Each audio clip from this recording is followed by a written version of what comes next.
Good morning everyone. मैं श्रुतला सिंधु आपका हार्दिक अभिनंदन करती हूँ आपके प्यारे से यूट्यूब चैनल एडोमिनिया के अंतर्गत।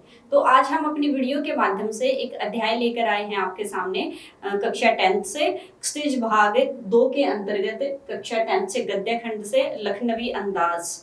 लखनवी अंदाज यानी अंदाज होता है, एक तरह से कह सकते हैं उसका रहने सहने उठने बैठने चलने फिरने का तरीका, जीवन शैली जिसको कह सकते हैं। लखनवी नवाबी यानी नवाबों का अंदाज, उनका रहन सहन, उनकी रुचि, सब इसका वर्णन किया गया है। और यहाँ पर इसके जो लेखक हैं यशपाल जी, यह एक कहानी है। कहानी के रूप में यशपाल जी ने पतनशील सामंती प्रवृत्ति पर अपने विचार व्यक्त किए हैं। यानी कहने का अभिप्राय है यशपाल जी ने यहाँ पर लखनवी अंदाज यानी नवाबों के रईसी अंदाज, पतनशील एक तरह से उनकी सामंती प्रवृत्ति जो परजीवी है, दूसरों पर डिपेंड है, आधारित है, यानी उन्हीं पर एक तरह से पालन पोषण उसका होता है। यहाँ पर यशपाल जी कहते हैं लास्ट में, आखिर वाली लाइन में उन्होंने कहा है कि किस प्रकार से बिना कथ्य के, बिना पात्रों के, बिना चरित्र चित्रण के वीर कहानी का निर्माण हो सकता है। तो हमारी कहानी को मुख्यतः यहाँ पर 2 से 3 से 4 भागों में बांटा गया है। सबसे पहले हमारे नवाब साहब आते हैं, सफेद पोश नवाब साहब हैं। लेखक क्या है, एक दिन कहीं पर यात्रा करने के लिए फटाफट क्या है, द्वितीय श्रेणी के डिब्बे में, रेलगाड़ी के डिब्बे में क्या है वो चढ़ जाता है। वहां पर भीड़ भाड़ से बचने के लिए और सोचता है कि बीच रास्ते में मैं अपनी कहानी लिखने के लिए पात्रों को चुन सकता हूँ, सोच सकता हूँ, अपनी कल्पना के घोड़े क्या है मैं दौड़ा सकता हूँ। तो वहां पर भीड़ भाड़ से बचने के लिए भागकर जो लखनऊ स्टेशन से चढ़ जाते हैं, वहां पर रेलगाड़ी में सवार हो जाते हैं, द्वितीय यानी दूसरे सेकंड क्लास के डिब्बे में। वहां पर देखते हैं कि मेरे से पहले ही यानी लेखक से पहले ही एक सफेद पोश सज्जन सीट पर आलती पालती लगाए बैठे थे।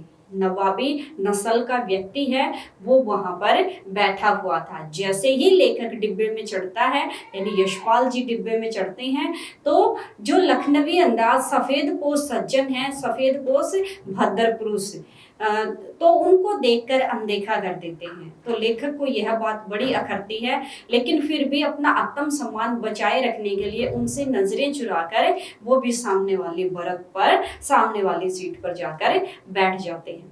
तो लखनवी उस अंदाज से यहाँ पर बताया गया यशपाल जी ने कि लेखक है, उसके सामने नवाब साहब बैठे थे, तो अपने आप को नवाब साहब ने, सफेद पोश सज्जन ने असहज महसूस करना शुरू कर दिया। यानी असहज, उनकी प्रवृत्तियां बदलती चली गई, देखकर भी अनदेखा उन्होंने करना शुरू कर दिया लेखक को। तो लेखक भी क्या है वो इधर उधर ताकने झांकने लगा।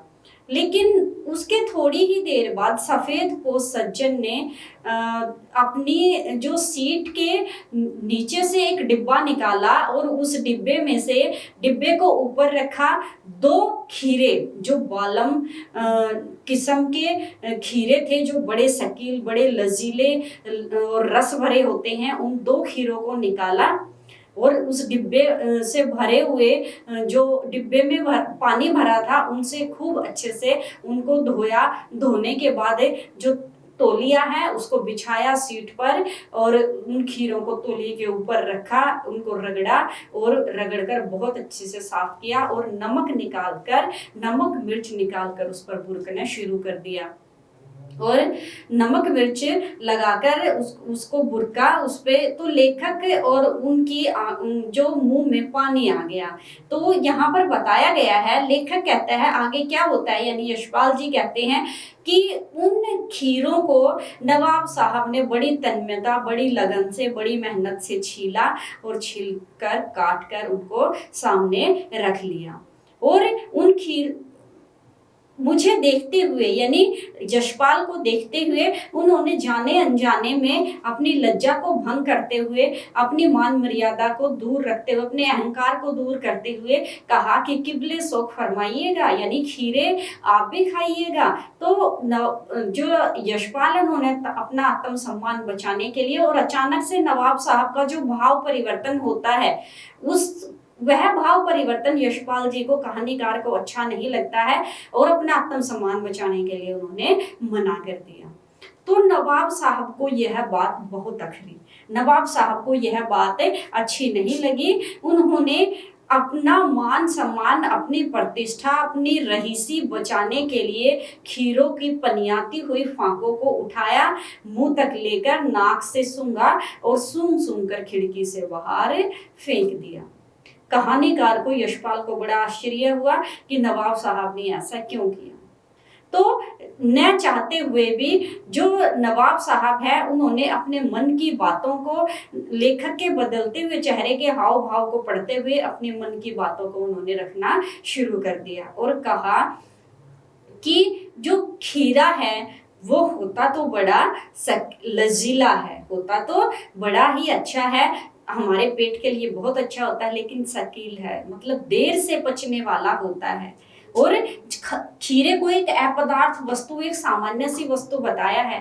और उन्होंने कहा कि खीरा क्या है, वो अच्छी किस्म का नहीं था, सिर्फ सूंघने से उसका रसास्वादन उनको अनुभव हो गया। हालांकि उनके मुंह में पानी आया था, लेकिन पानी को, अपने मुंह के अंदर वाले पानी को उन्होंने गटक दिया और सूंघ सूंघ कर क्या है, वो खीरे के फांकों को बाहर फेंक दिया। और ऐसा लगा जैसे सिर्फ और सिर्फ रसास्वादन यानी सूंघने से ही उसका पेट भर गया और एक लंबी डकार क्या है उन्होंने लेनी शुरू कर दी। और लंबी डकार जैसे ही ली तो नवाब साहब को अपनी कहानी का प्रमुख पात्र मिल गया। कौन मिल गया? नवाब साहब। नवाब साहब यानी लेखक को नवाब साहब अपनी कहानी के प्रमुख पात्र के रूप में दिखाई देने लगे और उनकी कल्पनाओं के पंख लग गए। उन्होंने अपनी कल्पनाओं को के घोड़े दौड़ाना शुरू कर दिया और अपनी कलम लेकर, अपनी दवात लेकर क्या है, उन्होंने लखनवी अंदाज, जो एक पतनशील सामंती प्रवृत्ति है, हालांकि उनकी सामंती, उनकी नवाबी क्या है, उनके हाथ से छिन गई। जैसे ही भारत स्वतंत्र हुआ तो स्वतंत्र होने के बाद 565 ऐसे कुछ रियासतें थी जो सरदार वल्लभ भाई पटेल, जिसको लौह पुरुष के रूप में जाना जाता है, उन्होंने उस छोटी बड़ी रियासतों को भारत के स्वतंत्र राज्यों में शामिल कर दिया। तो इस तरह से स्वतंत्रता के बाद उनकी रहीसी जाती रही, लेकिन उनकी अकड़ क्या है, आज भी कायम है। आज भी वो स्वयं को नवाबों से कम नहीं समझते हैं। हालांकि यहाँ पर पतनशील जो सामंती प्रवृत्ति है, रहीसी है, उस पर कटाक्ष किया गया है, लेकिन फिर भी यशपाल जी ने प्रमुख रूप से लखनवी अंदाज के एक सफेद को सज्जन की मनोवृत्ति, उनके मनोभाव को बड़े ही रोचक शैली में आपके सामने प्रस्तुत किया है।